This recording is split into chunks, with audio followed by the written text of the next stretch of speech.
Welcome to JGTCR, I'm Cope, and today we are tuning the Bugatti Veyron Gr.4. Let's get into it.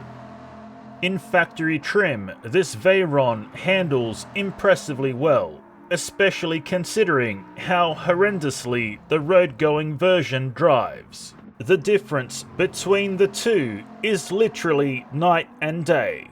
For starters, the handling actually works. When we steer the vehicle, it moves accordingly. No resistance or hesitation. The overall power has been reduced considerably, but it works in this vehicle's favor, as now there is no more BS four-wheel wheel spin to deal with. It now just grips and rips its way right through the corner. The power delivery does feel lazy, and it takes a while to get up and moving, as well as make its way through the rev range. But once again, this sacrifice does give us more overall control. The brakes work well and slow us down quickly without providing us any headaches or issues. This Gr.4 Veyron may seem better than what it actually is because we came from such a poor performing road-going version. But no matter how we frame it, it is an improvement. Let's collect our time.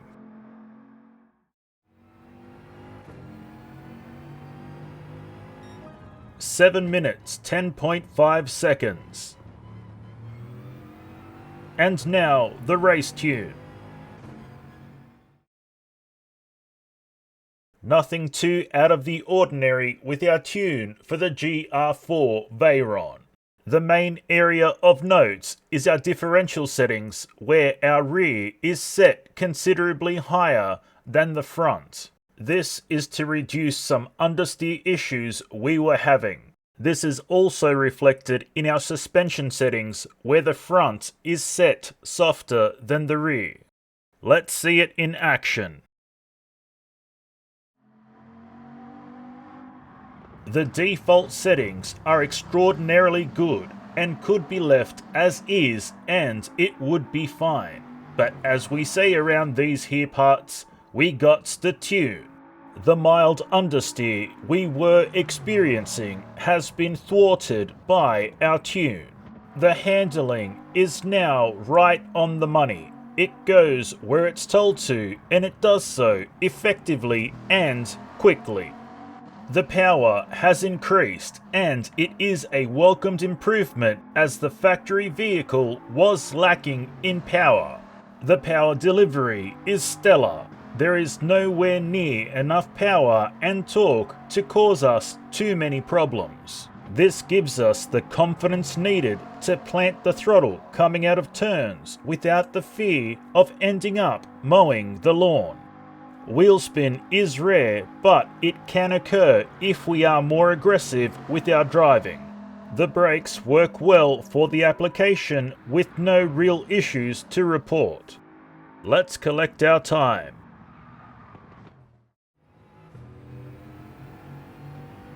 6 minutes, 50.8 seconds.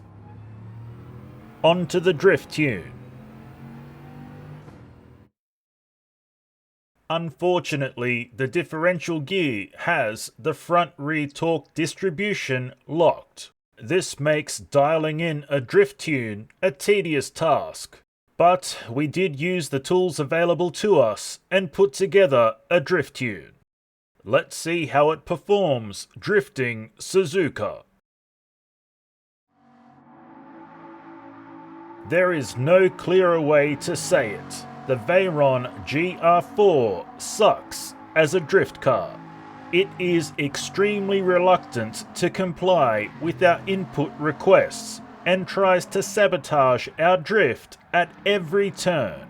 The limited access to the diff settings are abundantly clear with how the Veyron moves on track.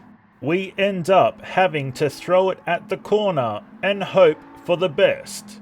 The handling is very resistant to inputs and will try to force itself straight at any given moment.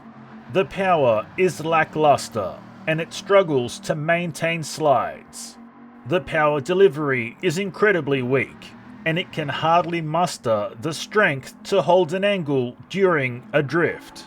This Veyron certainly is a challenging drift in a bad way. As such, it's highly recommended to skip this one. And now it's time for an engine swap. The Bugatti Veyron Gr.4 in factory trim with just the engine swap moves more towards how the road-going version of the Veyron drives. However, it is still a marked improvement overall. There are now a few quirks to become accustomed to, and it can take a while. The handling is a bit hit and miss. Sometimes it corners well, but other times we are met with slightly erratic oversteer or understeer. How this Veyron chooses to respond is very dependent on the road surface itself. Any bumps, dips or rumble strips cause chaos, as this vehicle is very easy to unsettle. The power has increased significantly and makes us faster, but it is not without some sacrifices. The power delivery is quite aggressive and spins all four wheels and causes slides. For this reason, we must ensure we manage our throttle well so as not to impact our steering ability. It can be fast, but it just isn't that fun once we start to push. The brakes work reasonably well, but again, it can get squirrely and unsettle the car.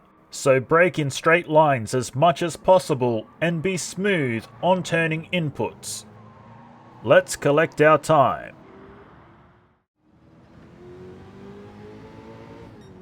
(6 minutes 30.1 seconds).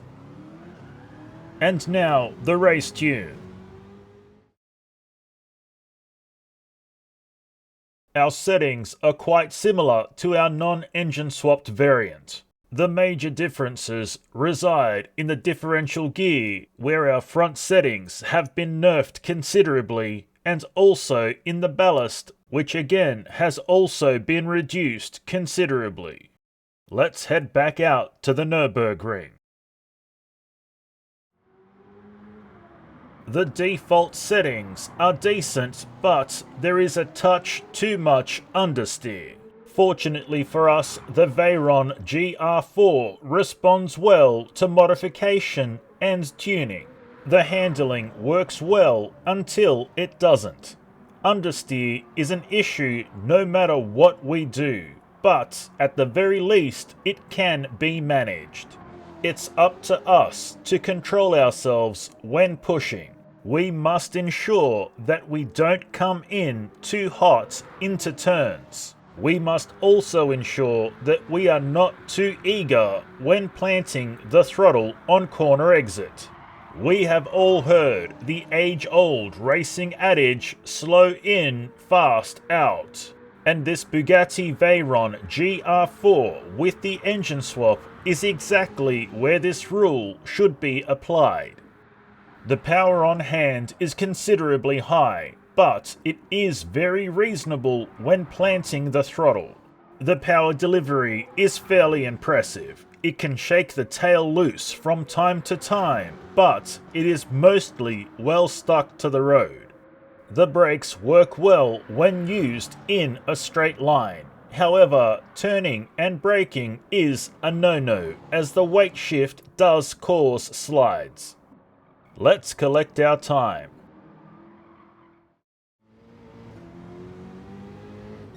(6 minutes 15.3 seconds).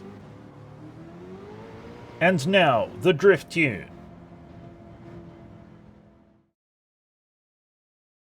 Once again, we are limited with what we can do for a drift tune with the front-rear torque distribution being locked. We do have the usual suspects giving us a hand when it comes to tuning. The front and rear differential settings are at opposing ends of the scale for the most part.